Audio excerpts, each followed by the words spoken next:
Yo people, you already know what time it is. It's your boy George, back with another video of mine. Hope you're all having a good Sunday so far. Now today's video, we're going to be talking about Graham Potter and his tactics. How he can improve his tactics going forward after the World Cup once the players come back.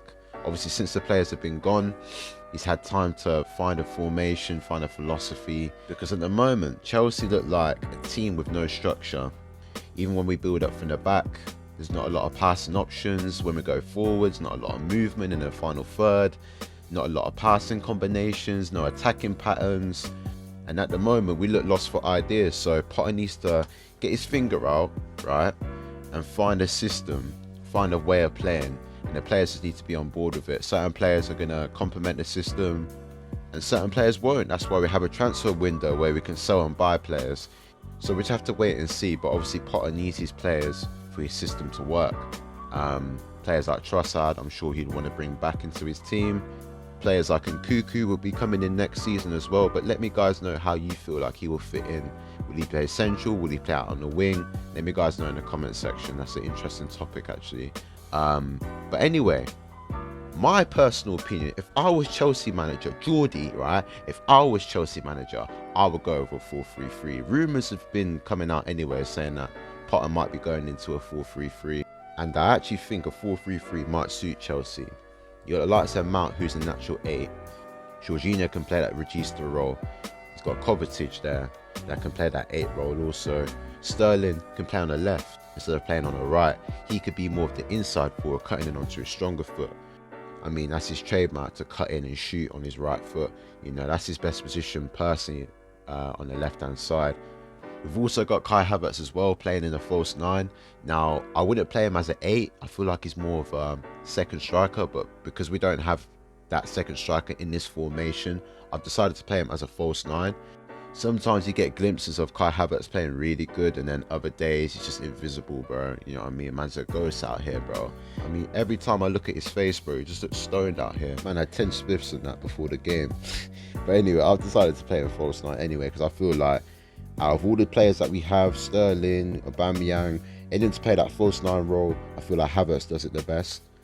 I've also gone with Kovacic, Jorginho as your deep line playmaker, Cucurella, Koulibaly, Thiago Silva and Azpilicueta, and Kepa in goal. Now, tactically, the way I want to see Chelsea in possession, our shape should turn into a 3-2-5 formation. So when we do have the ball, I expect Azpilicueta, Thiago Silva and Koulibaly to make a makeshift 3 at the back.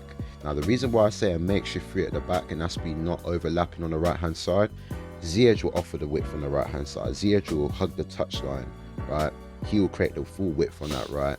Therefore, Azpi doesn't really need to overlap, so he could be more reserved in possession. With the 3 at the back, I feel like we can play out better as well with that numerical advantage. And also in between the lines, you can have the likes of Jorginho and the cover as your double pivots, being that outlet for the centre backs to release the ball to play out from the back to progress the play. So Kovacic and Jorginho for me would be very good and very suitable in this system.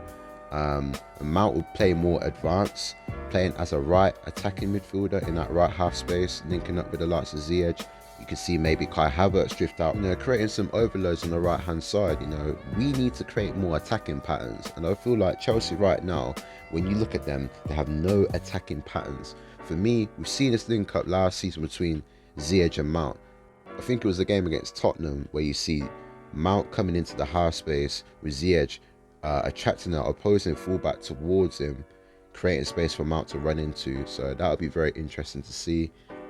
Sterling as your inside winger, but he will cut inside, freeing up space for Cucurella to overlap on the left hand side. So Sterling and Mount will occupy the half spaces, with Ziyech and Cucurella offering the width on both flanks, with Kovacic and Jorginho as your double pivots, with Koulibaly, Silva and Azpilicueta as your 3 centre backs, with obviously Kepa. But let me guys know how you feel about that. I feel like a 4-3-3 might work with Chelsea, and obviously off the ball it will turn into a 4-3-3. Wingers will come back and offer support.